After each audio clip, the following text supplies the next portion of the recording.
प्रियंतम तरुं कल्पवृक्षादिकं साधयन्तं नमामीश्वरं सद्गुरुं साईनाथं नमामीश्वरं सद्गुरुं साईनाथं नमामीश्वरं सद्गुरुं साईनाथं।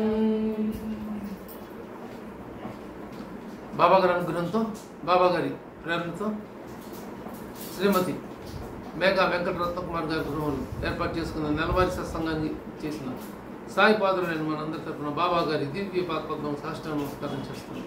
అలాగే తమ నామస్మరణ తమ చరిత్ర శ్రవణం మనం నిధ్యాసం మహర్భాగ్యాన్ని మనందరికీ అనుగ్రహించిన సమర్థ సద్గురు సాయినాథుని దివ్య చరణాలు సాష్టాంగ నమస్కారం చేస్తూ ఆధ్యాత్మ గురుగా పాదపద్మం నమస్కారం చేస్తున్నాం.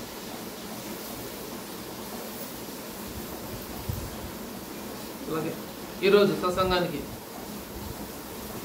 అనివార్య కారణం వల్ల ఆలస్యంగా హాజరైనందుకు క్షమించమని బాబా గారి దివ్య పాత్రను ప్రార్థిస్తూ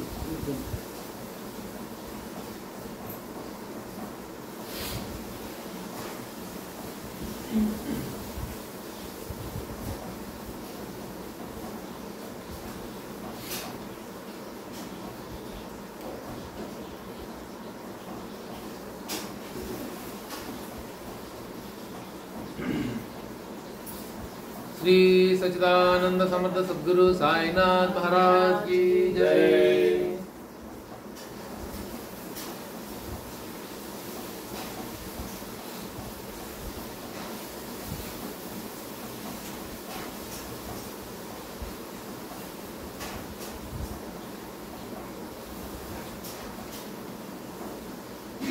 బాబా గారు మన వద్ద నుంచి ఏం ఆశిస్తారు? శ్రద్ధా సబూరి, శ్రద్ధా సబూరి, ఇంకా సమానమైన భక్తి విశ్వాసాలు. అది శ్రద్ధా సబూరితో ఉండమన్నారు.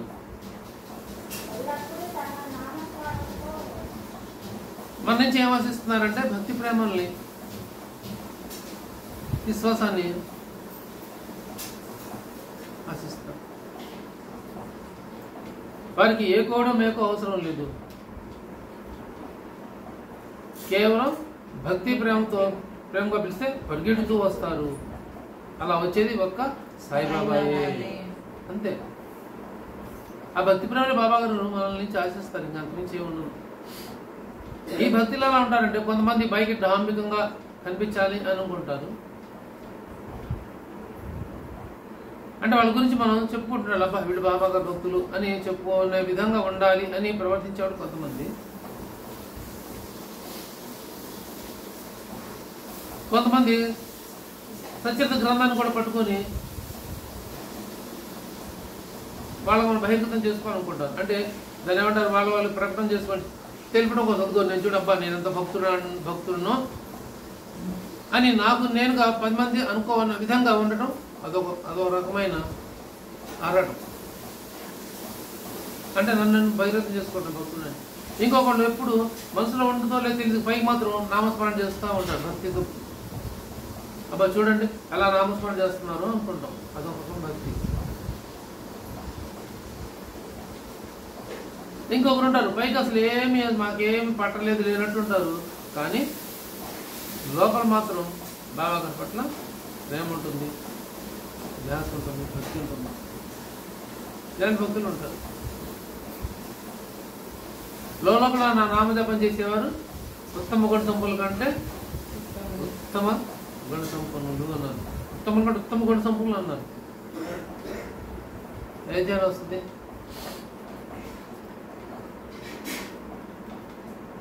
ఇరవై ధ్యానం వస్తుంది. అంటే మనం బయటికి బహిర్గతం కాకుండా, బయట ఎక్స్పోజ్ చేసుకోకుండా మనల్ని మనం లోపల నామాన్ని స్మరించడం అనేది భక్తి లక్షణం. చాలా మంది ఉంటారు ఇలా ఇలా ఇలా ఇలా ఇలా ఉంటారు. కొన్ని ఆర్గనైజేషన్స్ వాళ్ళు ఉంటారు. వాళ్ళు ఇలా ఇలా ఉంటారు, తిరుగుతుంటుంది. మనసు ఎక్కడ ఉంటుందో తెలియదు. చూపు మాత్రం లౌకికంగా చూస్తుంటుంది, ప్రపంచం చూస్తూ ఉంటుంది.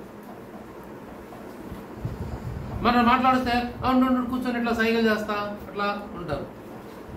పెదాలు కదులుతుంటాయి, ఇది తిరుగుతూ ఉంటుంది, కానీ వాళ్ళ దృష్టి మనసు ఎక్కడ ఉంటుంది? లౌకిక మీద ఉంది. సో ఇది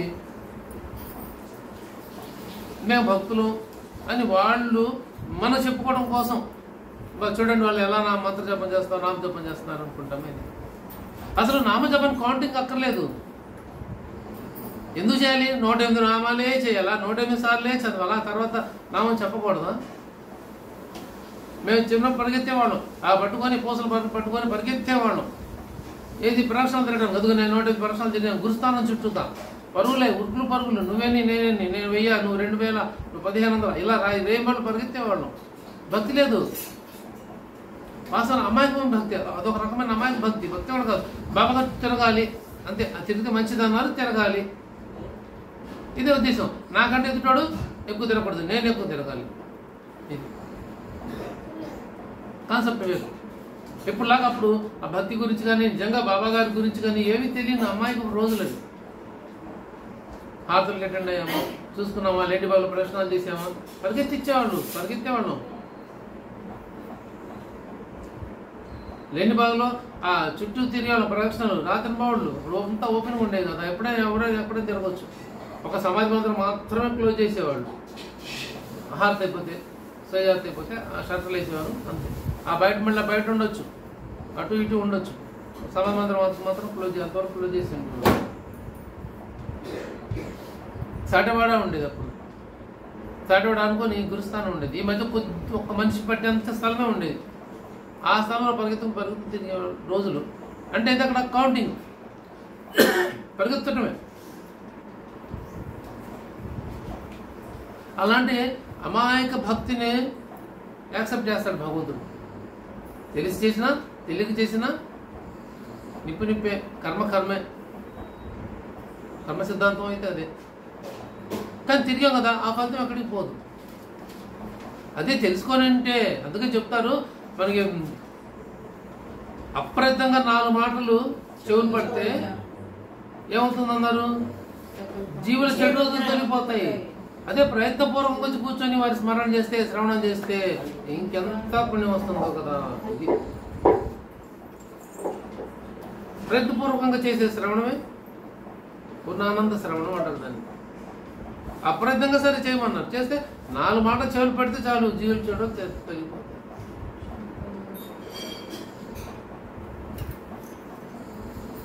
మరి ఇప్పుడు మన సాధన ప్రయత్నపూర్వకంగా చేయాలా, అప్రయత్నపూర్వకంగా చేయాలా? ప్రయత్నపూర్వకంగానే చేయాలి. అప్రయత్నం ఎప్పుడు? అనుకోకుండా మనం రోడ్లో వెళ్తున్నప్పుడు వింటమో, శ్రవణం చేయటమో, లేదు మనం ఫోన్ చూడటమో, అట్లా యాదృచ్ఛికంగా మనం అనుకోకుండా మనకి దృష్టి మరలినప్పుడు అనుకోకుండా వస్తుంది. ఇప్పుడు మనం యూట్యూబ్ ఛానల్ వస్తుంది అనుకోండి, వాళ్ళు యూట్యూబ్ వీడియో చూస్తుంటే అనుకోకుండా మనది వస్తుంది, మధ్యలో వస్తుంది ఒక వీడియో ఏదో. నిన్న మనం గురువారం ఇచ్చింది, నిన్న చూస్తుంటే ఏమొస్తున్నాయా అని ఇన్స్టాగ్రామ్లో రాకుండా వీటి దీనిలోనే వస్తాయి. ఆహా వచ్చింది అని అదొక సంతోషం. దురదృష్టం ఏంటంటే ఎవరు లైక్ కొట్టట్లేదు. ఎవరో కాదు, మనమే లైక్ కొట్టట్లా. నేను చూసుకొని ఎవరికి లేదు, ఒక లైకే కానీ నేను కొట్టేది, అంతేగా ఒకసారి ఇట్లా అంటే దాన్ని ఆ ఒకటి అని పడింది, నేనే కొట్టుకుంటున్నా. మరి మనం ఇంతమంది ఉన్నామే, మనం చూస్తున్నామే, మనమే మనకు వస్తున్నాయి కదా, మనమే లైక్ కొట్టుకోకపోతే బయట వాళ్ళు ఎవరు కొడతారు? ఇంకొకటి వ్యూస్ చూస్తే అమ్మాయిలు ఎక్కడ కనిపిస్తారో దానికి వ్యూస్ ఎక్కువ ఉంటున్నాయి, బాబాగా చూపించిన వ్యూస్ తక్కువ ఉంటున్నాయి. మొన్న చూసి ఆశ్చర్యపోయా, 500 వ్యూస్ ఉన్నాయి. ఎవరో చూస్తే మన సత్సంగ సభ్యురాలు ఒకరు సంకీర్తన పాడుతుంటే అది ఫస్ట్ తీస్తాం కదా, అది చూసి ఎవరు అని చూడటం కోసం అందొచ్చారు. ఆ కింద పైన బాబా గారు ఉంటే ఎవరు దానికి పెద్దగా స్పందన లేదు. అంటే ఇక్కడ ఏమవుతుంది? ఆకర్షణ. ఎందుకు చూద్దాం, ఎవరో చూద్దాం అంటే ప్రయత్నపూర్వకంగా చూస్తున్నారు. అప్రయత్నంగా అయినా సరే వాళ్ళు దాన్ని ఓపెన్ చేసి ఆ వీడియో చూస్తే, ప్రయత్నపూర్వకంగా చూస్తే మంచిదే. అప్రయత్నంగా చూసినా కూడా ఆ లైక్ అనేది కొడితే బాగుంటుంది.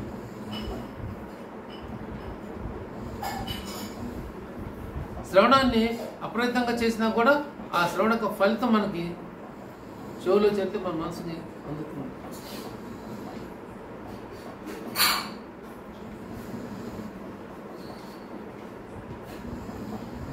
మనం ప్రయత్నపూర్వకం చేసే సాధన కావచ్చు, పారాయణాలు కావచ్చు, ప్రయత్నపూర్వకం వచ్చి మనం ప్రసంగాలు కూర్చోవడం కావచ్చు, ఇదంతా బాబా గారి దగ్గర కౌంట్ అయి ఉంటుంది. అసలు అంతెందుకు మనం ఇంట్లోంచి చెప్పేసి బయటలు తెస్తే మళ్ళీ ఇంటికి వెళ్ళే వరకు అంత బాబా గారి సమయమే. సత్సంగానికి మాత్రమే కేటాయించే సమయం అది. అంటే మన దారిలో పనులు చూసుకుంటూ వచ్చి అది కాదు, అది కౌంట్లోకి రాదు. 7 సత్సంగం, నేను 6 బయలుదేరాను, 6 దగ్గర నుంచి నాకు కౌంటబుల్ ఆ సమయం అంతా. ఎప్పుడు దాకా? మళ్ళీ నేను ఇంటికి తిరిగి వెళ్ళేంత వరకు. దారిలో నేనేమి షాపింగ్లు వగైరాలు అట్లాంటివి పెట్టుకోకుండా చేయకుండా వెళ్తే,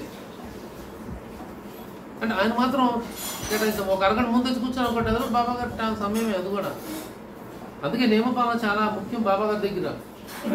ఒక పూట స్నానం మానినా, దేవుడు పూజ మానినా, భోజనం మానినా, ఆయన బోధించే సమయం మాత్రం తప్పేది కాదు. దీక్షిత్ గారు బాబా గారు నియమంగా వేళకి ఉదయం ఫలహారం సమయాన, సాయంత్రం సమయాన నియమంగా వెళ్ళి ఇంటికి వెళ్ళి వచ్చేవారు. ఉదయం సాయంత్రం 2 పూటలు వెళ్ళేవారు. మళ్ళీ మధ్యాహ్నం 12 అయితే మళ్ళీ భిక్షాటనకి వెళ్ళి వచ్చేవాళ్ళు నియమంగా. 5 స్థలాలకి 5 ఏళ్ళకి. అలా ప్రతిదీ బాబా గారి దగ్గర నియమమే. ఎప్పుడన్నా యాదృచ్ఛికంగా ఒకరోజు లేట్ అయితే అనివార్య కారణం, కొన్ని లేట్ అయితే మనం మన చేతుల్లో కొన్ని ఉండవు వచ్చు. కానీ 100% ఎక్కువ సార్లు మనం సమయానికి హాజరయ్యి అవ్వటమే నియమం అనేది. మనం ఏ సమయం నిర్ణయించుకున్నామో ఆ సమయానికి 10-15 నిమిషాలు ముందే ఉండాలి మనం.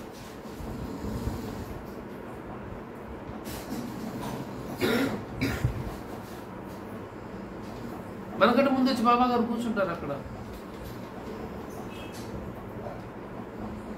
కాబట్టి ఆయన మనం వెయిట్ చేయించకుండా మనమే ముందు వచ్చి ఆయన ముందు వచ్చి కూర్చోవాలి బాబా గారి ముందు.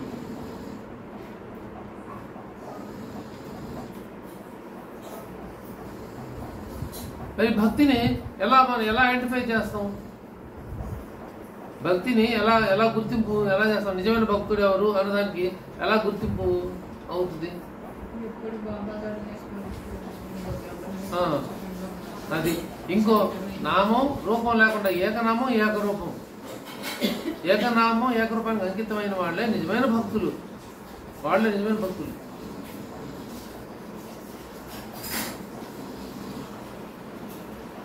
మనం స్మరించే భక్తులను స్మరించుకుంటాం కదా, ఆ లిస్టులో ఎవరు చూసినా కూడా వాళ్ళు ఒక నామరూపాన్ని ఆశ్రయించిన వాళ్ళు అందరూ కూడా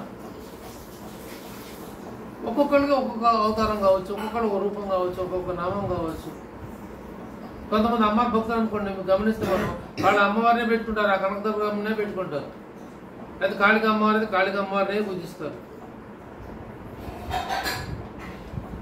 వెంకటేశ్వర స్వామి అయితే వెంకటేశ్వర స్వామి, రాముడు అయితే రాముడు, శివుడు అయితే శివుడు. మనం ఏ నామరూపం అయితే అను అట్లా ఒక చోట ఉన్నప్పుడే మనం భక్తులను పిలుచుకుంటాం. బాబా గారి దగ్గరికి వస్తే బాబా గారి.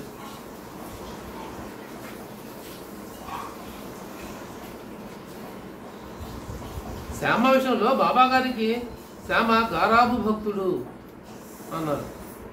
ఇంకొక విషయంలో ప్రేమమయ భక్తుడు అన్నారు. ఎవరి విషయంలో చెప్పారు?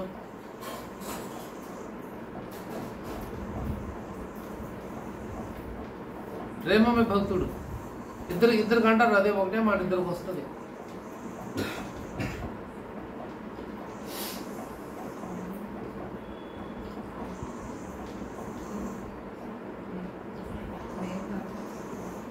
మేఘాకి నిజమైన భక్తుడు అన్నారు. దాము అన్నాకి గురుభక్తుడు. దాము అన్నా కూడా గురుభక్తుడు అని వస్తుంది. ఇంకోటి బాలరామ్ మాన్కర్ వస్తుంది. బాలరామ్ మాన్కర్ మరి ఎందుకు సెలెక్టివ్గా వాళ్ళనే ఎందుకు అన్నారు? భక్తుల గురించి వచ్చేప్పుడు వాళ్ళనే భక్తుడని పేర్కొన్నారు. ఎందుకు? వాళ్ళు ఒకటే నామాన్ని ఒక చోట ఆశ్రయించి ఇంక అక్కడే ఉండిపోయారు అంతే. ఇంక మీరు తప్పితే మాకు వేరే అనన్యం లేదు, అన్యమే అన్యం లేదు అనన్యం ఒక్క మీరే, ఇంకా తప్పితే మీరు తప్ప మాకు ఏమి లేదు అని అలా స్టాండ్ అయిపోయి ఉండిపోయారు. అందుకని బాలరామానికి అక్కడ పోయి మధ్య పోయి అక్కడ పోయి దాని అంటే ధ్యానంలో ఉండి చేసుకోపో అంటే అక్కడ పోయి రా పోండి, అక్కడ పోయి నేనేం చేస్తాను బాబా, ఇక్కడ మీరు ప్రత్యక్షంగా ఉండి మిమ్మల్ని సేవించుకుంటున్నాను, అక్కడ పోయి నేనేం చేస్తాను అన్నారు. అనగానే బాబాగారు అన్నారు, నేను మూడో శరీరంతో ఇక్కడ ఉన్నాను అని అనుకుంటే నా గురించి మీకు ఏమీ తెలియనట్లు అన్నారు. అయ్యో బాబా మీరు చెప్పినట్టు చేస్తాను, నా క్షుద్ర బుద్ధికి ఇలాంటి ఆలోచన ఎందుకు వచ్చింది, నేను మీరు చెప్పినట్టే వేస్తాను అంటే ఎందుకు ఆలోచించాడంటే ఆయన ఎమ్మటే గురువు చెప్పినట్టు ఆచరించేవాడే నిజమైన శిష్యుడు లేదా నిజమైన భక్తుడు. ఎదురు ప్రశ్నించేవాడు నిజమైన భక్తుడు కాడు, శిష్యుడు కాడు. అందుకనే గురుభక్తి శిఖరాన్ని అధిష్ఠించింది కాక మేలిం బంగారం అని బాబా గారికి తెలుసు, కానీ బంగారాన్ని కాల్చి పుటం పెట్టకపోతే దాని వెలుగు ఎలా వస్తుంది, అది ఇక్కడ పెట్టింది. బాబా గారు తెలుసు అక్షరం అక్షరం దీక్షిత్ గారు పాటిస్తాడని బాబా గారు తెలుసు, కానీ పరీక్ష పెట్టారు. ఆ పరీక్ష ఎట్లా పెట్టాలి, ముందే దీక్షిత్ గారు చదివి గొడవ ఉండేది కాదు కదా అసలు. ఫస్ట్ దీక్షిత్ గారు పిచ్చారు, దీక్షిత్ రా మేక చదువుతారా అంటే అయిపోయి తెచ్చాడు అయిపోయింది. కానీ ముందు ఎవరు పిలిచారు, మాంసాహారి అయినా ముసల్మాన్ మాంసాహారి బడే బాబా అని పిలిచారు. ఆ బడే బాబా వచ్చి కత్తి తీసుకురారా మేకను కొద్దా ఉంటే ఏమన్నాడు ఆయన, అనవసరంగా మేకను చంపడం ఎందుకు, ఆ పాపం తనకెందుకు రావాలి అని వెళ్ళిపోయాడు. ఇప్పుడు ఎవరు పిలిచారు శ్యామ అని పిలిచారు. అరే శ్యామ కత్తి తీసుకురా పోరా మేకను కొద్దా ఉంటే శ్యామ ఏం చేశాడు, వెళ్ళాడు. ఎవరి దగ్గరికి వెళ్ళాడు, రాధాకృష్ణ దగ్గరికి వెళ్ళాడు. కత్తి తీసుకొని వచ్చాడు మేకను కొద్దామని. తేగానే రాధాకృష్ణ అని చెప్పింది ఎందుకు తీసుకెళ్లాడు అని ఆ వివరం తెలుసుకొని మళ్ళీ అప్పుడు వెనక్కి తెప్పించేసుకుంది. ఆ తర్వాత సరే మళ్ళీ ఇంకో కత్తి తీసుకొస్తాను పోని చెప్పి మళ్ళీ వాడాలోకి వెళ్ళాడు. మళ్ళీ వెళ్ళాడు, ఇంక తిరిగి రాలేదు, ఇంక అక్కడే కూర్చునిపోయాడు. ఇదంతా జనం గమనిస్తున్నారు, అక్కడున్న బాబా గారి భక్తులు గమనిస్తున్నారు. బాబా గారికి వెళ్ళడం చెప్పడం, వాళ్ళు వెళ్ళడం రావడం ఇదంతా గమనిస్తూ ఉన్నారు. ముసల్మాను అయినా మాంసారైనా బడే బాబానే రాకపోతే నాకెందుకు అనుకుంటే మరి బ్రాహ్మణ పౌంటర్ పుట్టినప్పుడు శ్యామ ఎందుకు అనుకోడు, శ్యామ బ్రాహ్మణ కులంలో పుట్టాడు, మరి ఆయనకు మాత్రం ఉండేది కదా మనుషులు ఎక్కడో ఎందుకని. కానీ ముందు బాబాగా చెప్పారు తినా, మరి రాధాకృష్ణ ఎందుకు తెప్పించేసుకుంది, ఆవిడ బ్రాహ్మలే రాధాకృష్ణ కూడా బ్రాహ్మణ కుటుంబంలో జన్మించిన ఆవిడే.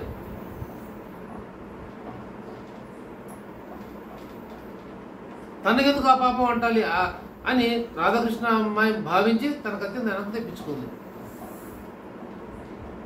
సరే నేను రెండోసారి మళ్ళీ వెళ్ళి తీసుకురాపండి, వాళ్ళు మళ్ళీ తిరిగి రాలా ఎందుకు, అదో ముసల్మాన్ ఫకీరైనా బడే బాబానే కాదన్నాడు, రాధాకృష్ణయే వద్దంది, ఈ పాపం నాకెందుకు అని చెప్పి ఆయన మళ్ళీ కూర్చున్నాడు. ఎంతో దీక్షిత్ గారు కూడా చూస్తున్నాడు ఇదంతా, ప్రజలు చూస్తున్నారు, భక్తులు చూస్తున్నారు. ఇప్పుడు దీక్షిత్ గారిని పిలిచారు, నువ్వన్నా తీసుకురాపో కాక నువ్వన్నా తీరా మేకను కొద్దామని అనగానే కుదురు లేచాడు, వెళ్ళాడు.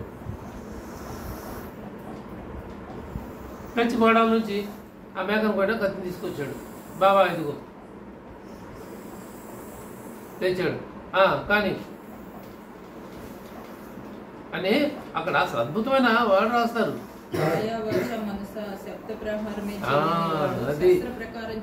శబ్ద ప్రహారమే తెలియని వాడికి శస్త్ర ప్రహారం తెలియనా, అద్భుతమైన ఓబి.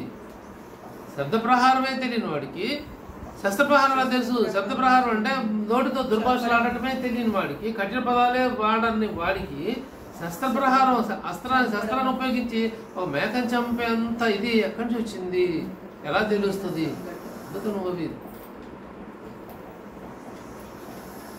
శస్త్ర ప్రహారమే తెలీదు అంటాడు, మేకను ఎలా చెబుతాడు, ఇది క్వశ్చన్. నోటితో అయ్యో బాధపడతారేమో అని నోటితోనే ఏమి కఠిన పదాలను ఉపయోగించిన వాడు మరి ఒక శస్త్రంతో మేఘం ఎలా చెప్పడం ఉద్యుక్తుడయ్యాడు. ఇక్కడ హైలైట్ చేస్తుంది దీక్షిత్ గారి భక్తిని. వెంబడే బాబా గారు అన్నారు, ఏరా నువ్వు ఏంది చంపుతున్నావు, ఏంది ఆలోచిస్తున్నావు, చంపు అంటారు. కానీ చెయ్యి ముందుకు వెళ్తున్నా, చంపాలని ముందుకు వస్తున్నా కూడా చెయ్యి వెనక్కే వెళ్తుంది. పాపం ఎప్పుడు ఏమి చేయని వాడు మొదటిసారి మేకను చంపాలంటే ప్రాణం మీదకి వస్తుంది. ఏం చేయాలి? కానీ గురువాజ్ఞ పాలించాలి. ఇంకా చూస్తున్నావేంటి కానీ చంపేయి అనగానే సరే ఇంకా బాబా గారు చెప్పారు. ఇంకా చేతులు మడత పెట్టుకుని కత్తి పైకెత్తి చంపుదామని ఒక్క తెచ్చేలోపు ఇంకా అప్పుడు బాబా గారు ఉన్నారు, వీడు నిజంగా మేకను చంపేలాగా ఉన్నాడు అని, వదిలేరా ఊరుకో, నువ్వు బ్రాహ్మణ వైపు పుట్టి నువ్వు మేక చంపడానికి నీకు ప్రాణం ఎలా అవుతుంది, సిద్ధమయ్యావు అనగానే ఏమన్నాడు, దీక్షిత్ కత్తిని పడివేశాడు. అందరికీ ఆశ్చర్యం కలిగింది. మేకకు ప్రాణదానం జరిగింది. గురుభక్తి శిఖరాధిష్ఠించింది. ఇక్కడ కంపారిజన్ చేయడం, ఇది భక్తి అంటే. గురుభక్తి శిఖరాధిష్ఠించడం ఇది ఏళ్ళు నిజమైన భక్తి అంటే. ఇక్కడ శ్యామ భక్తుడు కాదు, శ్యామ గారాబ భక్తుడు. దట్సాలు అంతవరకే. గారాబ అంటే బాబా నువ్వు చెయ్యి, నువ్వు చెయ్యి, చను ఏరా ఊరే అని పిలుచుకున్నంత చనువు ఉన్నవాడు మాత్రమే శ్యామ. శ్యామకి ఎలా ఊరే పిలిచే చనిపోయి ఉంది తప్ప నీకు వేరే లేదు. మరి ఆయన ఏంది గురుభక్తుడు. పనుల కోసం అతనుకున్న స్వార్థ దృష్టితో లేదా తన ఫలితాన్ని సంతానం కోసం లేదా మిగతా పొందడం కోసం వచ్చిన వాడు ఈయన. పేరేంటి?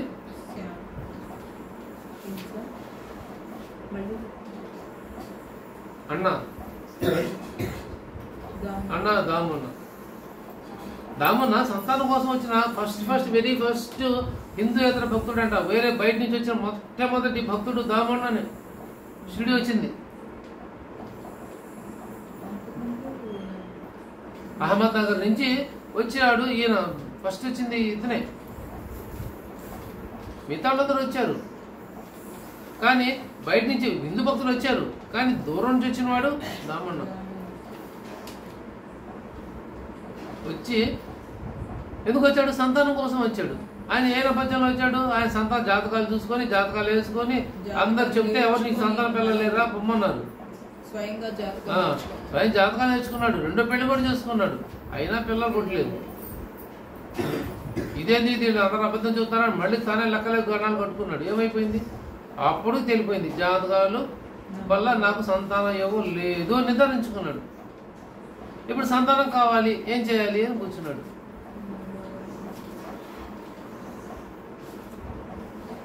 హిందూయేతర భక్తుడు అంటే ఈయన దామన్న మార్వాడి భక్తుడు అనుకుంటాం. మార్వాడి భక్తుడు హిందూయేతర ప్రథమ భక్తుడు అంటే హిందూ కానీ వాడు మార్వాడి జాతి వాడు, బయట నుంచి వచ్చిన వాడు. వీళ్ళు కూడా మార్వాడి జాతి వాళ్ళే. నానా సాహెబ్ డేంగ్లే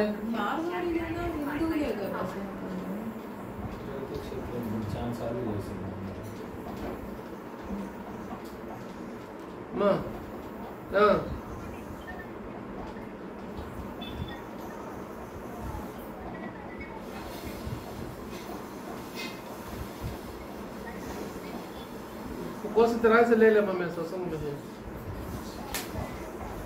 तरह से ले ले मुझे क्या बोलना उसमें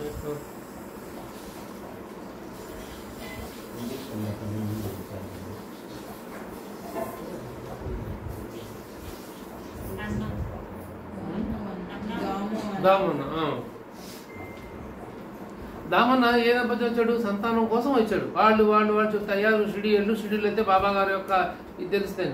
అసలు బాబా గారిని హైలైట్ అయింది, ప్రపంచానికి తెలిసింది సంతానం ఇవ్వడం దగ్గర నుంచి. నానాసాహెబ్ డేంగ్లే అన్న కొడుకు బాబాసాహెబ్ డేంగ్లేకి పిల్లలు సంతానం ఇవ్వలేదు. మరి బాబా రోజు వెళ్ళేవారు. ఇదే మనకు చాలా సెన్సిటివ్గా ఉంటుంది. సచ్చరిత అంతా కూడా అద్భుతం.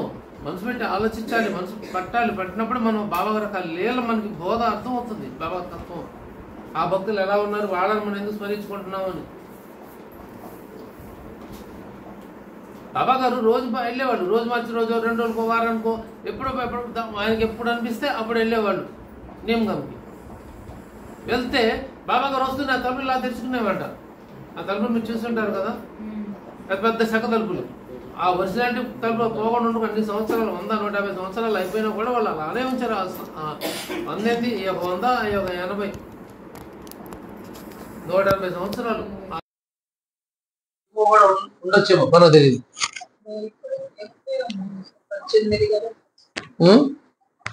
1918 నుంచి 100 ఏళ్ళు అయిపోతే ఈ యొక్క 100, ఈ యొక్క 180, ఈ యొక్క 184 సంవత్సరాలు, 106 సంవత్సరాలు నాకు తెలియదు. అంటే బాబా గారు ఆ శరీరంతో 80 సంవత్సరాల వయసు కోరుకున్నారు. 60 సంవత్సరాలు ఉన్నారు, 7 సంవత్సరాలు బాలుడుగా వచ్చారు, యువకుడుగా వచ్చారు. 60, 80, 1918కి 80 పూర్తయింది. 18 నుంచి ఇక్కడికి 2018కి 100, 18 నుంచి ఇప్పుడంతా 24, 25. అప్పుడు ఎన్ని సంవత్సరాలు అయినట్టు? ఒక 5 ఏళ్ళు వేసుకోండి, పోనీ 6 ఏళ్ళు. అవి ఒక 100, 6, 186 సంవత్సరాలు ఇప్పటికీ అలానే ఉన్నాయి. అవి వెళ్తుంటే బాబా గారు వస్తుంటే తలుపులో బాగా తెచ్చుకున్నామంట. బాబా గారు వెళ్ళంగానే మళ్ళీ మూసుకునేవి. అందుకోసం అట్టి పెట్టారు ఆ తలుపుని. అవి మరి ఎంత అదృష్టం చేసుకునేవి. ఎవరు తెరిచేవారు కాదు, వాటికంతా అవే తెరుచుకునేవి, అవే మూసుకునేవి. అప్పుడు వెళ్ళి బాబా గారు అక్కడ కూర్చునేవాళ్ళు. ఆ రాయి కూడా ఉంది అక్కడ, బాబా గారు కూర్చునే రాయి ఉంది. నమస్కారం చేసుకున్నారో లేదో నేను చూపించాను కూడా. ఆ రాయి అక్కడ వేప చెట్టు ఉండేదంటే ఆ వేప చెట్టు కింద ఆ రాయి ఉండేది.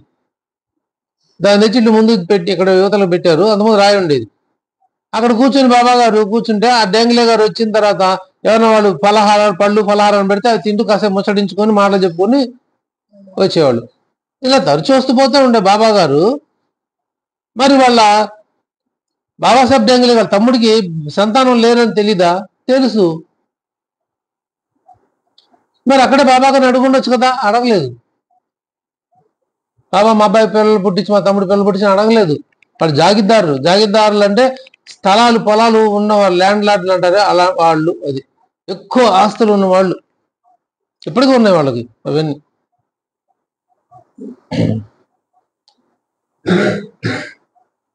ఉంటే బాబా నాసాబ్ డెంగ్లో ఏం చేశాడు? పంపించాడు, వెళ్ళి బాబా గారి దగ్గరికి వెళ్ళిపో, షిరిడి వెళ్ళి బాబా దగ్గరికి వెళ్ళి నువ్వు బాబా గారిని శరణవేడు, ఆయన నీకు అనుగ్రహిస్తారు అని చెప్పి.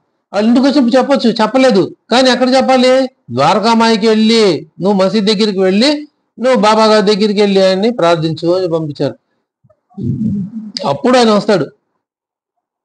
బాబా గారి దగ్గరికి వచ్చి బాబా నాకు ఇట్లా సంతానం లేదు, సంతానం ప్రసాదించండి అని అడిగితే అప్పుడు బాబా గారి అనుగ్రహంతో ఆయన సంతానం కలుగుతుంది. అప్పుడు నాకు చాలా సంవత్సరాలు అయిపోయింది. ఆయన కూడా వైద్యాలు చాలా చేయించుకున్నాడు. ఎక్కడ బాంబే ఎక్కడెక్కడో పోయి వైద్యాలు చేస్తున్నాడు సంతానం కోసం, కలగలేదు. అప్పుడు బాబా గారి దగ్గరికి వచ్చిన తర్వాత ఆయన సంతానం పుట్టిన తర్వాత అప్పుడు అందరూ తెలుస్తుంది. పలానా బాబాసాహెబ్ డెంగ్లే గారు అబ్బాయి పుట్టాడు, ఎట్ట పుట్టాడా, ఎవరి ద్వారా పుట్టాడు, ఎట్లా పోయిందంటే అది బాబా గారు అనుగ్రహంగా పుట్టాడు అని అట్లా రానోరు అప్పుడు పబ్లిసిటీ అయింది. అప్పుడు బాబా గారు భగవంతుడయ్యారు. అక్కడి నుంచి బాబా గారు లీలలు చూడడం మొదలు పెట్టారు. అంతకుముందు వైద్యుడిగా, పిచ్చి ఫకీర్గా ఉన్నారు, వైద్యుడిగా ఉన్నారు. ఇప్పుడు భగవంతుడయ్యారు. తర్వాత మాయగాడు కూడా అయ్యారు బాబా గారు. మాయగాడు ఎప్పుడయ్యారు బాబా గారు? మాయ మంత్రాలు తీసేవాళ్ళు అలాగా ఎప్పుడు అనుకున్నారు? రోగాలు పోగించినప్పుడు వైద్యుడు అన్నాడు.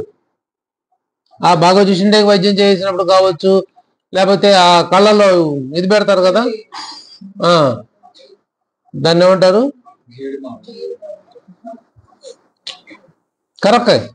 కరక్కాయనా, జీడి గింజనా? 7వ అధ్యాయం వస్తుంది. అది ఎరగదీసి కళ్ళలో పెడితే అది ఎక్కువ వాసన పోయి తగ్గిద్ది కదా, అప్పుడు వైద్యుడు అన్నారు.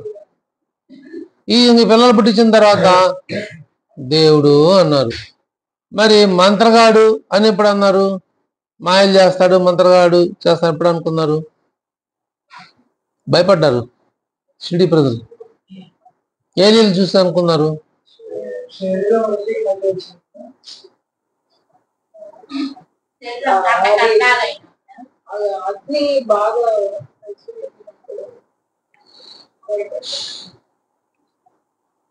తొమ్మిరేళ్ళకులో ఎక్కడో చిన్న నూనె పొట్టు ఉంటే దానిలో పొక్కలిచ్చి నీళ్లు పూసి ఆ నీళ్ళని తీసుకొచ్చి ఆ డబ్బాల నీళ్ళు అన్ని దీపాల్లో పోసి వెలిగిస్తే రాత్రి తెల్లవాళ్ళు వెలుగుతూనే ఉన్నాయి.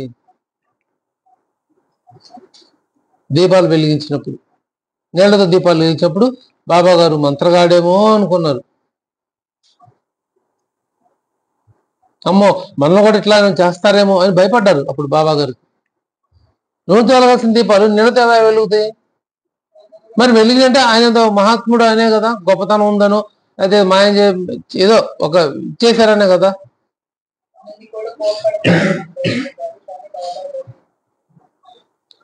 అందరూ ఆ గోడ నుంచి నక్కి చూసేవారంట బాబా గారిని. ఏంటి ఎట్లా వెలిగిస్తారు, ఎట్లా చూద్దామని. ఆ నూనె ఇవ్వని వాళ్ళు కూడా, ఈ ప్రజలు కూడా వచ్చి చూశారంట. అందరు చూస్తున్నాగా చక్కగా దీపాలు వెలిగించారు. ఆ నీళ్లు పోసి ఆ బాగా వచ్చి అన్ని పోసి వెలిగించారు. అంటే చక్కగా వెలిగించారు. రాత్రి అంతా తెల్లవారు వెలుగుతూనే ఉన్నాయంట ఆ దీపాలు అన్ని కూడా.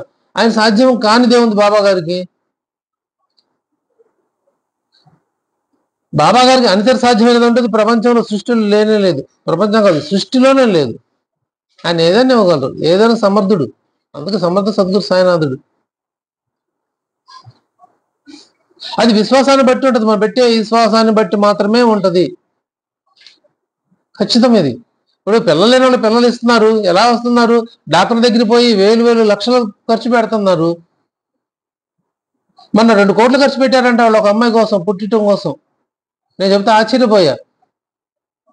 చాలా చాలా ప్రయత్నాలు చేశారు. చివరికి అదేదో ట్రీట్మెంట్ అంట, అదేదో చేస్తారంట, ఎక్కడో పుట్టిస్తారంట. ఆ పుట్టించిన వాళ్ళంతా వీళ్ళే పోషించాలంట వాళ్ళని. అంటే గర్భం అంటే దాన్ని ఏమంటారు, వేరే అద్దె గర్భం, అది అక్కడ పుట్టించారంట. వేరే అమ్మాయి కడుపులో పుట్టించారంట, పెంచారంట. పెంచిన దానికి దాని మొత్తం ఖర్చు వాళ్ళు 1 కోటి 2 కోట్ల లెక్క చదువుతున్నారు. చూడండి, ఒక అతని కూతురు పరిస్థితి ఇది. వాళ్ళ తమ్ముడు పరిస్థితి ఏంటి? పైసా ఖర్చు లేకుండా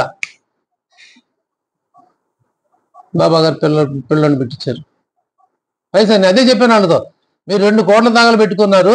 ఆ విశ్వాసం బాబా గారు పెట్టినట్టయితే వాళ్ళు చూడండి, ఒక్క పైసా ఖర్చు లేకుండా అబ్బాయి పుట్టాడు. అబ్బాయి ఇంకా ఎవరు పుట్టరు, అబ్బాయి ఇంకంతే, ఇంకా అది డ్యామ్ షూర్, అది అంతే. బాబా గారు ఇచ్చారు అంటే ఇంకంత తిరుగులేదు. ఇంకా ఇప్పుడు ఎప్పుడైనా సరే పబ్లిక్ అని చెప్పాను. ఆ విశ్వాసం వాళ్ళకి లేదు. వాళ్ళు చెప్పినట్టు చేశారు, ఆచరించారు. రూపాయి ఖర్చు పెట్టారు డాక్టర్కి. అమ్మాయి కడుపు వచ్చిన తర్వాత ఇంకా డాక్టర్కి చూపించుకోవాలి కాబట్టి అదే ఖర్చు తప్పితే కడుపు రావడం కోసం రూపాయి ఖర్చు పెట్టలేదు. వాళ్ళని ఖర్చు పెట్టారంటే షిరిడీ వెళ్ళి రావడానికి మాత్రమే పెట్టారు, అంతే.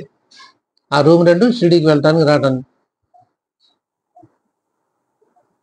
మరి ఎలా వచ్చింది, ఎలా పుట్టాడు? మరి అందరూ అలా వినలేకపోతున్నారే. విన్నోళ్ళకి ఫలితం, విన్నోళ్ళకి లేదు. ఆ వేరే వాళ్ళ అమ్మాయి మాటలు రాలేదు. చాలా డబ్బులు ఖర్చు పెట్టారు అమ్మాయి మాటలు రావాలని. ఆ మిషన్ కొని, ఈ మిషన్ అటుపోయి ఎంతో చేశారు. ఉపయోగం లేదు, ప్రయోజనం లేదు. షిరిడీలో మాట చెప్తే విన్నాడు. సంవత్సరంలో మా అమ్మాయికి మాటలు వచ్చినాయి. ఇప్పుడు మానేశారు, డాక్టర్లు లేరు, ఎవరు లేరు. మానేశారు, చక్కగా మాట్లాడుతుంది అమ్మాయి. ఇంకా వస్తుంది. విశ్వాసం పెట్టాలి. మంచి చెడు ఒకరు చెప్పారు ఒక మాట, అది ఆచరణలో తీసుకొని వచ్చి మనం పెడితే ఏమవుతుంది అనే భావం, బాబా గారి పట్ల విశ్వాసం పెట్టుకుంటే ఖచ్చితంగా ఫలితాన్ని ఇస్తారు. అదే చెప్తాడు, నాదేముందమ్మా, నేను చెప్పడం వరకే నా డ్యూటీ. కానీ అసలు అద్భుతమైన ఓబేది మర్చిపోక గుర్తుండట్లేదు. అది ఎక్కడ వస్తుంది? అది 34 36. అబ్బా, వరాలు ఇచ్చేవాడు, కీర్తి ప్రదాత, మంగళ స్వరూపుడు, మంగళ రూపుడు, మంగళప్రదుడు. అది మంగళప్రదుడు, కీర్తి ప్రదాత. చదవండి ఒకసారి, అవోయి చదవండి. ప్రయత్నించడం నా పని, ఫలితాన్ని ఇచ్చేవాడు, కీర్తిదాత, మంగళప్రదుడు, చివరికి సుఖాన్ని కలిగించేది ఆయనే. అది ప్రయత్నించడం మన పని, అంతవరకే. మార్గం చూపించడం, ఇలా చేయని చెప్పడం ప్రయత్నించడం.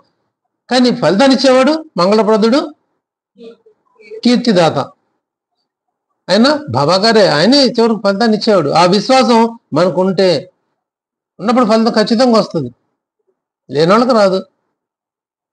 కొంతమంది వినరు, ఎందుకు లోపమాటం వస్తూ ఉంటుంది. అమ్మో నెలలో స్టూడియో వెళ్తారు, డబ్బులు అవుతాయేమో, ఉద్యోగాలు ఉంటే సెలవులు ఉండవేమో, అది ఒక్కరోజు, ఇంకా వేరు వేరే చాలా చాలా చాలా లౌకిక విషయాలు.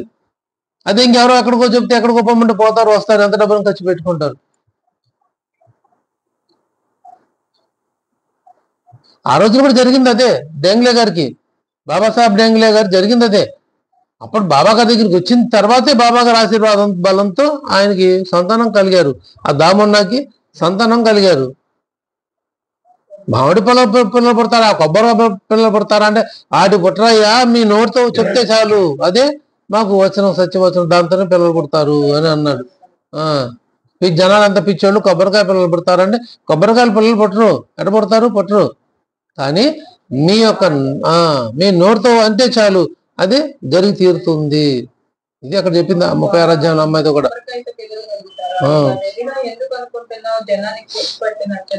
అది మాకు తెలుసు, మీ మాటలని ప్రభావంతో పిల్లలు వరుసగా పడతారు, మీ మాటలు అది అవి మనందరికీ కొంతమంది చెట్లకు పోయి అవి కడతారు, కొంతమంది ఈ కడతారు, ఏందో చేస్తూ ఉంటారు కదా, అది మనస్తృప్తి కోసమే అంతే. అలా కట్టంగా పిల్లలు పుట్టే పని అయితే అది అందరికి అదే పని చేస్తారు. అది ఇంకా హాస్పిటల్ ఇవన్నీ ఎందుకు, అసలు ఇవన్నీ కూడా అవసరం లేదు కదా, అది వాళ్ళ మన సాటిస్ఫాక్షన్ అంతే. కానీ భగవద్ అనుగ్రహం ఉంటే ఇవేమి పనిచేయవు. దానికి సైమల్టేనియస్గా మళ్ళీ ఎలా ఉంటుంది, వాళ్ళు రుణానుబంధం కూడా కలగాలి.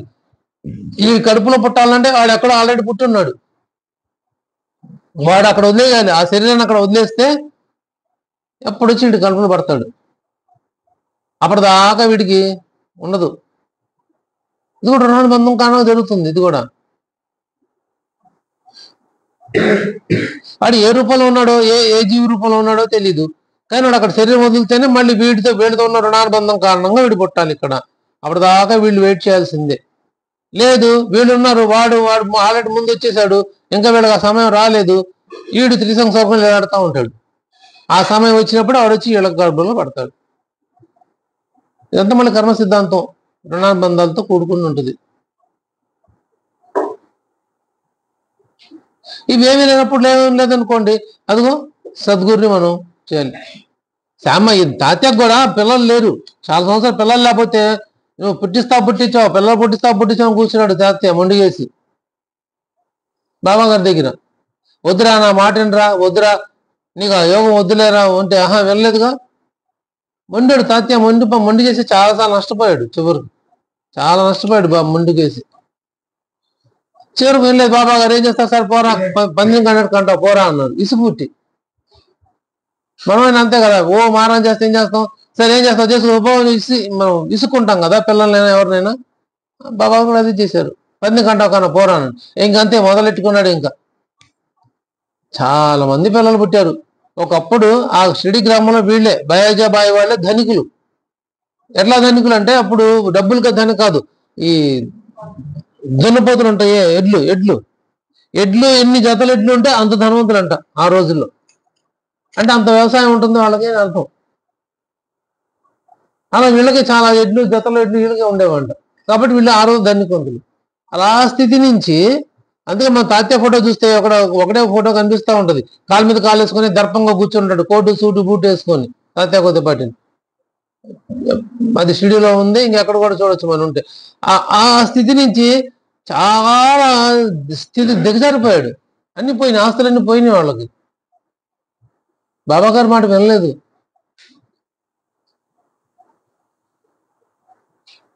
ఇప్పుడు వాళ్ళు వద్దురే పోరా, సంతకి వాళ్ళు వద్దురే పోరా అంటే విన్నాడా? కాదు. బాబా వెనకుండా వెళ్ళాడు, దబేరును పడ్డాడు. సాయి మాత గుర్తుకొచ్చింది అన్నాడు. ఇంకోసారి కూడా అలానే జరిగింది, అయినప్పటికీ వినలేదు, మొండి. ఇదే అహంకారం. ఈ అహంకారంతో ఉంటేనండి మన బాబా గారికి ఎప్పుడు దూరంగా ఉంటాం. అసలు తాతయ్య అంత గొప్ప అదృష్టవంతుడు. 14 సంవత్సరాల పాటు బాబా గారితో ఉండి, పడుకొని ఆయన ఒళ్ళో ఉండి, ఆడుకుంటూ పాడుకుంటూ, గిల్లుతూ గిచ్చుతూ, కాళ్ళు ఒత్తించుకుంటూ బాబా గారి చేత ఎంతో ప్రేమ మరి ఉండే తాత్య మరి ఎందుకు బాబా గారి మాట వినేవాడు కాదు? అతి చనువు కావచ్చు, మొండితనం. దేవుడిగా చూడలేదు, గురువుగా చూడలేదు, మావయ్యగా చూశాడు అంతే. బాబా గారిలో ఉన్న గొప్పతనాన్ని గుర్తించలేదు వీళ్ళెవరు. అందుకే నిష్ప్రయోజులు అయిపోయారు. ఎందుకంటే శ్యామ ఒకడు, వీళ్ళు తాత్య కూడా అంతే. కానీ తాత్యతో ఆ తల్లికి ఉన్న రుణానుబంధం కారణంగా తాత్యని బాబా గారు పట్టించుకుని చూశారు. ఆ నెపంతో శరీరాన్ని వదిలేరు. రుణానుబంధం అంతే ఆవిడికి ఇచ్చిన మాట. మరి శ్యామ కూడా ఎంతో మందికి వరాలు ఇవ్వడానికి, ఎంతో మందికి బాబా గారి దగ్గర అనుగ్రహం పొందడానికి కారకుడు అయ్యాడు. మరి శ్యామ గారి చివరి ప్రయోజనం పొందలేకపోయాడు. ఇంతే ఉంటుంది. మరి ఆయన కూడా గురువుగా చూడలేదు, భగవంతుడిగా చూడలేదు, పని ఇంకోటిగా భావం కూడా రాలేదు. అందరూ రోజు ప్రసాదాలు బాబా గారు ఎప్పుడు పెడతారా అని ఎదురు చూస్తూ కూర్చొని బాబా గారు పెట్టగానే గబగబా తింటే బాబా గారు పీకల వరకు తినిపించాడంట. ఇంకా తినండి, ఇంకా తినండి, బావు తిను, బాయి తిను, అమ్మ తిని చెప్పి పీకల వరకు పెట్టేవాళ్ళు తినిపించాడంట బాబా గారు. నిజంగా ఎంత అదృష్టవంతుల వాళ్ళు. అలా అందరు తింటే ఈయన మాత్రం ఇంటికి పోయి చపాతీలు తినేవాడంట శ్యామ. ఇక్కడ మసీదులో భోజనం చేసేవాడు కాదు. మళ్ళీ అందరికీ వడ్డించేవాడు. వడ్డీ ఇద్దరికే ఇచ్చారు. ఎవరికి ఇచ్చారు? బాబా గారు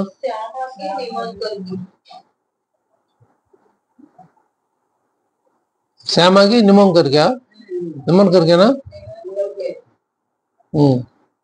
మరి ఇద్దరికే అవకాశం వచ్చింది. నిమ్మకర్ తినేవాడేమో, ఎందుకంటే నిమ్మకర్ తినలేదు అన్నది ఎక్కడ రాలేదు. కానీ శ్యామ మాత్రం తినేవాడు కాదు. ఈ దాసగణ్ కూడా అంతే. అందరూ వచ్చి బాబా గారి దగ్గర పడి ఆయన కూర్చుని ఆయన ఏం చెప్తారు విందామని ఉంటాయి. ఈ దాసగణ్ మాత్రం బాబా గారి గురించి అందరు చెప్పేవాడు. కానీ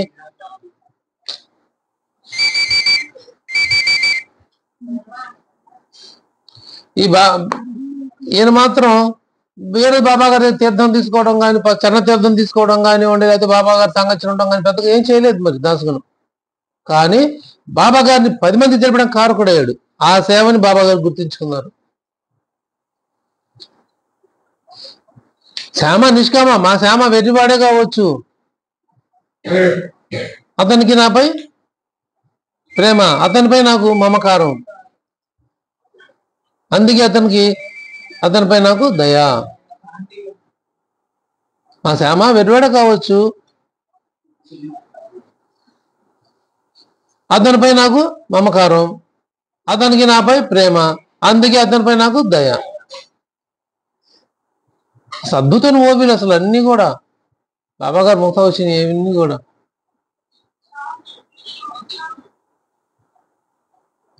మరి అంత దయగల బాబా గారి దయని పొందిన శ్యామ మరి ఎందుకు ప్రయోజనం సాధించలేకపోయాడంటే అహంకారమే. అహంకారం కారణం ఇంకేం లేదు. బాబా గారికి గుర్తించలేకపోవడం అదొక కారణం. చివరిలో అహంకారం వచ్చేసి ఆ బాబా నాకే ఇచ్చారు, భక్తం నాదే, అంత గ్రేట్ అన్నట్టుగా భావించడం. చివరి పతనం అయిపోయాడు. మరి అంత అసలు మంచి క్యారెక్టర్ శ్యామ క్యారెక్టర్.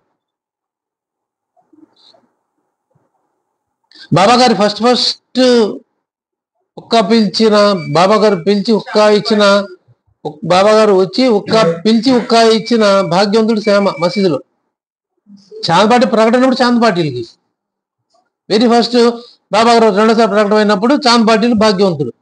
మొట్టమొదటి ఉచ్చిష్టం ఆయనే చాందపాటిలు. మసీదుకి వచ్చిన తర్వాత శ్యామ. మరి అంత భాగ్యవంతుల తర్వాత ఏమైపోయారు వాళ్ళు అంటే అంతే.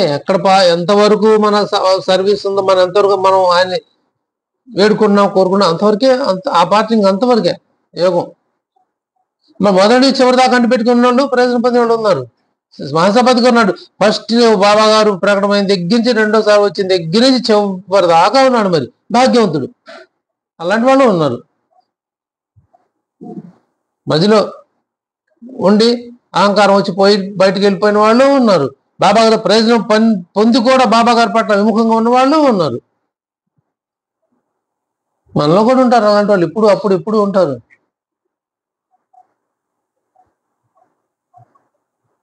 కానీ ఎవరైతే కృతజ్ఞతగా బాబా గారి దగ్గరే ఉంటారో వాళ్ళు మాత్రం ప్రయోజనం సాధిస్తారు. అలాంటి వాళ్ళ బాధ్యతను తీసుకుంటారు. బాబాకి మనం ఏమిచ్చి రుణం తీర్చుకోలేము. భగవంతుడికి ఏమిచ్చి రుణం తీసుకుంటాం? అంతా ఆయన ఇచ్చింది. ఆయన తిరిగి మళ్ళీ ఏమి ఇవ్వగలం? ఏమిచ్చి బాబాగారు రుణం తీర్చుకుంటాం? భగవంతుడు రుణం మనం ఏం తీర్చుకుంటాం? మనం తీర్చుకుంటే సాధ్యమయ్యే పని కానే కాదు సృష్టిలో. కానీ వారి నామస్మరణ చేస్తూ వారి స్మరణలో ఉంటూ వారి గురించి 10 మందికి మనం పరిచయం చేయటమే రుణముక్తులం అవుతాం. రుణముక్తి అయితే ఉండదు, కానీ రుణం అదొక రకం. ఆ సేవలో మనం మునిగిపోయి ఉండాలి. రుణం గుర్తించుకోవటం జీవితాంతం. బాబా గారు చేసిన మేలు మన జీవితాంతం గుర్తించుకోవటమేనండి ఆయన కోరుకునేది. ఇంకా మనం రుణముక్తులు కావాలంటే కూడా ఆయన ఇచ్చిన జీవితం, ఆయన ప్రసాదించింది అంత బాబా గారు ఏమి ఇస్తే ఆయనకు రుణం తీరుతుంది? భీమాజిపాటిలో వచ్చి ఏం చేశాడు ఆయన? బాబా నేను ఏమిచ్చి మీరు రుణం తీర్చుకోగలుగుతానయ్యా? నా దగ్గర ఏముంది మీకు ఇవ్వడానికి? ఏమిచ్చి మీరు రుణం, మీరు చేసిన మేలుకి నేను ఏమిచ్చి రుణం తీర్చుకోగలను? కాబట్టి ఇదిగో నా సాష్టాంగ నమస్కారం నేను సమర్పిస్తున్నాను అని చెప్పి ఆయన శరణం వేడుకున్నాడు, నమస్కారం చేశాడు. అంతకంటే ఇంక మార్గం లేదని. కానీ కృతజ్ఞతగా ఏం చేశాడు? బాబా గారు స్మరించుకుంటా ఆయన సాయి సత్యవర్గం చేసుకుంటూ ఉండేవాడు. ఇది కృతజ్ఞత. అందుకనే ఒక తలా 2 చేతులు చాలు. అనన్య భక్తి సత్యాన్ని కృతజ్ఞత మాత్రం తప్పకుండా ఉండాలి. ఆ కృతజ్ఞత ఉంటేనే బాబా గారి దగ్గర స్థానం. మనం కృతజ్ఞత అయిపోతే బాబా గారికి దూరం అయిపోతాం. ఎవరైనా సరే, ఎప్పుడైనా సరే, ఎక్కడైనా సరే ఇదే కండిషన్. ఆ రోజు, ఈ రోజు, ఏ రోజు అని ఇదే. ఆయన చేసిన మేలు స్మరించుకుంటూ ఆయన దగ్గర పడి ఉంటే రారా అని దగ్గర కూర్చోబెట్టుకుంటారు. ఆయన చేసిన మేలు మర్చి కృతజ్ఞులం అయిపోతే సర్దుకోవడం మనం. మనకే నష్టం, ఆయనకేంటి? అందుకే మంచి అయితే పెట్టారు. ఏది కావాలో తెలుసుకో నువ్వే. అదే ఇదే ఏం కావాలి? నేను కావాలంటే రా, వద్దనుకుంటే వెళ్ళిపో, నీ ఇష్టం. అదిగో నేను కావాలి నా దగ్గరికి వస్తే ఈ ప్రయోజనాలు ఉంటాయి. కాదని వెళ్తే నీ ఇష్టం అంతే, వెళ్ళు.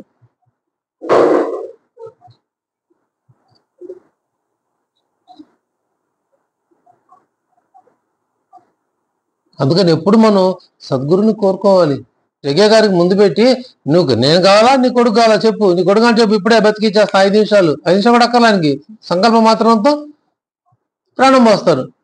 అదిగో నీ కొడుకుని ఇప్పుడే బతికిస్తాను, నేను నీతో ఉండను. నేను కావాలా, నీ కొడుకును మర్చిపో అంటే నాకు మీరే కావాలి బాబా అన్నాడు. ఇంకంతే, 2 ఆలోచన లేదు. భార్య పాపం అవతల భార్య బాధపడుతుంటే కూడా ఆ భార్య బాధ చూడలేకొచ్చి ప్రార్థిస్తాడు బాబా గారిని. బాబా గారు ప్రకటమయ్యారు. ఏంద్రా ఇది పరిస్థితి బాబా, ఏం చేయమంటావు? నేను కావాలా, చూసుకో. వాడి కర్మ వచ్చి అయిపోయింది, తీరిపోయింది. అది రుణానుబంధం కారణంగా నీ కడుపులో పుట్టాడు. వాడు ఇంకా బతుకుంటే చాలా కర్మను అనిపించాల్సి వస్తుంది. వాడి అనారోగ్యంతో పోయాడు అబ్బాయి. జ్వరమో ఏదో వస్తే అనారోగ్యంతో పోతాడు జరగే గారు అబ్బాయి. ఫస్ట్ వాడి కర్మ నేను తీసేసి వాడిని నేను ముక్తుడిని చేశాను. కావాలంటే చెప్పు, బతికిస్తా, నాకేం పర్వాలేదు, కానీ నేను నీతో ఉండను అంటే నాకు వద్దు బాబా, మీరే కావాలి. మళ్ళీ చెప్తా, నీకు ఇలాంటి కూడా చాలా మందిని ఇస్తా, తేల్చుకోండి, నాకు మీరే కావాలి బాబా అన్నాడు. ఆ తర్వాత చాలా మంది పిల్లలు పుట్టారు రేగే గారికి. దీక్షిత్ గారు కూడా ఒక అమ్మ రోధిస్తూ వస్తుంది పాపం బిడ్డ దీంతో, బాబా బతికించండి, బాబా బతికించండి అంటే వచ్చి రోధిస్తుంటే ఆ బాధని దీక్షిత్ గారు చూడలేక బాబా రిక్వెస్ట్ చేస్తాడు, బాబా ఆ తల్లి అలా రోధిస్తుంది కదా, ఆ బిడ్డను బతికించండి అని. బాబా గారు కోపం వచ్చింది. వాడు ఎంతో కర్మ అనుభవించాడు, వాడు ఇంకా అనుభవించిన కర్మ ఉంది. ఆ కర్మ అంతా తీసేసి వాడిని ముక్తుల్ని చేశాను, ఆ శరీరం నుంచి బయటపడేసాను నేను. ఇప్పుడు వాడు బతకాలంటే వాడి కర్మ అనుభవించాలి. ఆ కర్మ అనిపించకూడదు, నేను ముక్తుల్ని చేశాను ఆ బాధ నుంచి వాడిని. ఇప్పుడు తల్లి అయినప్పుడు ఆ తల్లి రోధిస్తుంది. ఆ తల్లి తెలియదు కాబట్టి రోధిస్తుంది. మరి ఇప్పుడు ఆడ కర్మను అనిపిస్తావు చెప్పు, ఇప్పుడు ఆయన బతికిస్తాను అన్నారు. ఆడ ప్రారంభ కర్మ చాలా ఉంది, బతికిస్తాను చెప్పు, మరి అనిపిస్తాను చెప్పు అంటారు. తలకాయ ఉంచుకుంటాడు. మరి ఎందుకు ముక్తులు చేశారు? ఆ తల్లి బాబా గారి పట్ల భక్తురాలు కాబట్టే, తల్లి బాబా భక్తురాలు కాబట్టే ఆ బాధల నుంచి ఆడు ఆ జీవుని ముక్తుడిని చేశారు. ఇంకా బాధలు పెట్టడం ఇష్టం లేక బాబా గారు ఇంకా బాధల్ని తీసి ముక్తినిచ్చారు. ఈ అమ్మాయిది కూడా అంతే, దీక్షిత్ గారు అమ్మాయి వత్సలికి కూడా అంతే. బీరా పడిపోతే కాపాడారు. మరి అనారోగ్యం వచ్చింది, జ్వరం వస్తుంది, షిడి తీసుకొచ్చారు. వచ్చిన 4-5 వారం రోజులకి అమ్మాయి ఇదైంది. ఏంది ఇంకా వచ్చలింగా చనిపోలేదా అని బాబా గారు అడిగారు. లేదు బాబా, అదేంటట్టు అడుగుతున్నారు బాబా గారు, అమ్మాయి అసలు అనారోగ్యంతో అందరూ అనుకున్నారు. కానీ బాబా గారు మాత్రం తెలుస్తుంది. ఆ తర్వాత కబురు వస్తుంది బాబా గారిని దీక్షిత్ గారు తీసుకొస్తాడు. ఏమంటాడు, తీసుకొచ్చి పెడతాడు అంతే. ఆ రుణాబంధం కారణంగా నీ గర్భంలో పడింది, ఆ రుణం తీరిపోయింది, ఇప్పుడు వచ్చలే ఎక్కడికి పోయింది, నా దగ్గరికి వచ్చిందని చూపించాడు. రుణానుబంధాలే, మన అన్ని రుణానుబంధాలే. రుణం తీరిపోతే క్షణం కూడా ఉండలేము. రుణం తీరలేదా ఎంతమంది బలంతం లాగి విడగొట్టాలన్నా మనం విడవలేం. అది ఏ బంధమైనా కావచ్చు, అన్ని బంధాలు, మానవ సంబంధాలు కావచ్చు, లేకపోతే పశుపక్షుల బంధాలు ఏవైనా కావచ్చు, రుణాబంధం కారణంగానే ఉంటాయన్ని. అందుకని ఈ రుణాబంధం చిక్కుకోకుండా సద్గురు నామస్మరణ మనం చేస్తూ ఉన్నాం అనుకోండి, ఈ రుణముక్తం అయిపోతాం. మనం మళ్ళీ జన్మ లేకుండా చేసుకుంటాం. ఈ జన్మలో మనం కలిసాం, వచ్చే జన్మలో మళ్ళీ మనం ఇలానే కలుస్తాం అంటే రూల్ లేదు. ఈ జన్మలో భార్యాభర్తలు, వచ్చే జన్మలో భార్యాభర్తలు పుట్టాలని రూల్ ఏం లేదు. పుట్టవచ్చు, పుట్టాలని కూడా లేదు, పుట్టాలని కూడా లేదు. ఈ ఈ జన్మ తల్లిదండ్రులు, వచ్చే జన్మలో తల్లిదండ్రులు పుట్టవచ్చు, లేదా వాళ్ళ కడుపు పిల్లలుగా కూడా పుట్టవచ్చు, లేదా అన్నదమ్ములుగా కూడా పుట్టవచ్చు, ఎలానే పుట్టవచ్చు. వాళ్ళ రుణానుబంధాన్ని బట్టి ఉంటుంది. కర్మ రిటర్న్ అవుతుంది.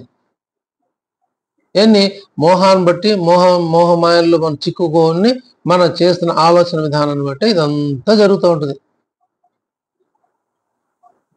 వాటిన్నిటి బయటపడాలంటే అదొక సద్గురు చరణ దృఢంగా పట్టుకోవాలి భక్తితో.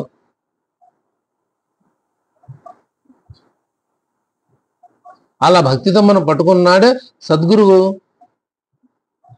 మన చేయి గట్టి పట్టుకుంటారు, అది వీడు నా భక్తుడు అని.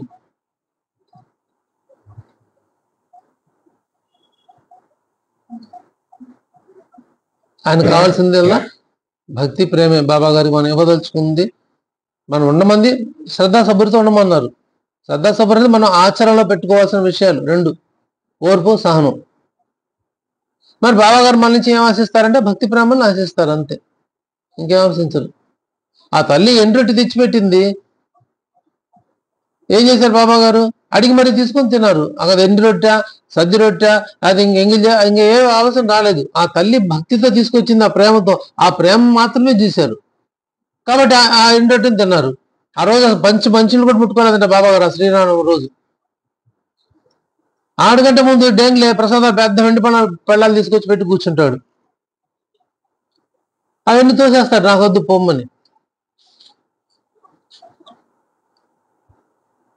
అందరూ ఆశ్చర్యపోతారు, ఏంది బాబా గారికి వాళ్ళు ఏంటి ఇట్లా ఉన్నారు, ఏంది అని. ఆ తర్వాత ఆ ముసలమ్మ వచ్చిన తర్వాత ఆమె రొట్టి తెప్పించుకొని తిన్న తర్వాత అప్పుడు అర్థమవుతుంది, ఓహో బాబా గారు ఇందుకోసమా పొద్దునిచ్చి ఉన్నారు అంటే. ఆ తల్లి యొక్క ప్రేమని స్వీకరించారు. అక్కడ రొట్టెతో కాదు, అక్కడ రొట్టెని చూడలేదు బాబా గారు, కేవలం ప్రేమనే చూశారు, భక్తినే చూశారు. అకోలా నుంచి వచ్చిన వాళ్ళు పోస్ట్ మాస్టర్ దంపతులు ఏం తీసుకొచ్చి పెట్టారు? కిచిడి. ఆ కిచిడి నివేదన ఇవ్వడం కోసమే వాళ్ళు వచ్చింది. కిచిడే పులకమా? పులకం ఎవరు మరి?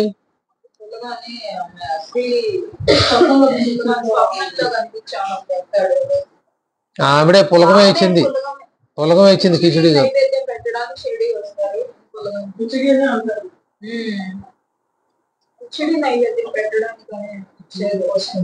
మరి పులకం పెట్టింది ఎవరు?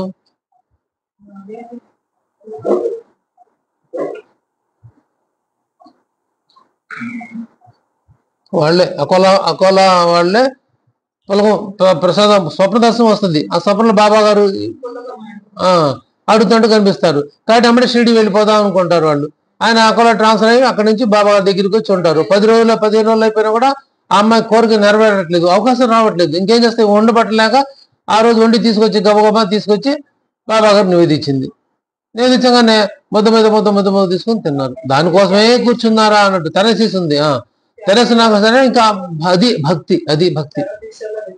తెరెత్తి మరీ తీసుకెళ్లి బాబా గారు సమర్పించింది, ఇది భక్తి. అసలు వచ్చిన పని అది కదా, ఇంకా ఆలస్యం అవడం ఆ స్త్రీకి ఇష్టం లేదు కాబట్టి ఏం చేసింది, పెట్టేసింది తీసుకెళ్ళి బాబా గారు. ఆయన ఇష్టంగా ప్రేమతో తిన్నారు. 2 వంకాయలు పురంధర భార్య 2 వంకాయలు పంపిస్తే, పురంధరాన్ని పంపించింది ఎవరు పంపించారు? తర్కడ భార్య పంపించింది. పురంధర భార్యకి ఇచ్చి పంపిస్తే ఒక వండి పెట్టింది, ఒక కూర చేసింది, ఒక పెరుగు పచ్చడి చేసింది, ఇంకొక కాయతో కూర చేసి పెట్టాలని తర్వాత సమర్పించాలని అనుకుంది. మరి బాబా గారు ఇస్తే నా వంకాయ కావాలి తీసుకురండి అంటే ఇంకెక్కడ వస్తాయి, వంకాయలు కాసే కాలం కాదు కదా అనుకున్నారు. ఏంది బాబా గారు ఇట్లా అడిగారని చెప్పి అది రాధాకృష్ణ మా దగ్గరికి వెళ్తుంది. అమ్మాయి బాబా ఇట్లా అన్నారు, ఏం చేయమంటారు అంటే అప్పుడు ఆలోచించి అసలు ఆ ఒక్క ఎవరు తెచ్చారు ఎంక్వైరీ చేయండి అంటే వాళ్ళు తెచ్చింది. ఆమె పట్టుకురండి అమ్మ, ఆమె ఎక్కడ తెచ్చిందంటే నాకు ఆవిడ ఇచ్చి పంపించింది. అక్కడ భార్య వాడి కూర వండి ఇంకోటి కూర వండి తీసుకెళ్దామని అనుకుంటాను. అప్పుడు తెలిసి వస్తుంది. అప్పుడు ఆ కూర వండి బాబా గారు పెట్టగానే ముందు ఆ వంకాయ కూరనే తిన్నారు. అంటే ఇక్కడ ఏం చూశారు బాబా గారు? ఆ తల్లి యొక్క భక్తిని ప్రేమను చూశారు, ఇంకేం చూడలేదు. ఆ కూర రుచియా అరుచికరమా అన్ని చూడలేదు, భక్తి ప్రేమను చూశారు. అలాంటి ప్రేమతో మనం బాబా గారికి ఏం సమర్పించినా బాబా గారు స్వీకరిస్తారు. అలాంటి భక్తి ప్రేమల్ని బాబా గారు మనందరికీ వృద్ధి చేసి వారి దివ్య పాదపద్మాల స్థిరపడేలాగా మనందరినీ అనుగ్రహించమని బాబా గారి దివ్య పాత్రను ప్రార్థిస్తూ వేడుకుంటూ శ్రీ సచిదానంద సమర్థ సద్గురు సాయినాథ్ మహారాజ్ కీ జై. సర్వే జనా సుఖినో భవంతు, లోకా సమస్తా సుఖినో భవంతు, సమస్త సన్మంగళాని భవంతు. ఓం శాంతి శాంతి శాంతి. కరచరణ కృతం వా కాయేకం కర్మజం వా శ్రవణనయనజం వా మానసం వా పరాధం విదితమౌదితం వా సర్వేతు క్షమస్వ. జయ జయ కరుణాబ్దే శ్రీ ప్రభో సాయినాథ. శ్రీ సచిదానంద సమర్థ సద్గురు సాయినాథ్ మహారాజ్ కీ జై. సర్వం శ్రీ సాయినాథ పదార్పణమస్తు. శుభం భవతు.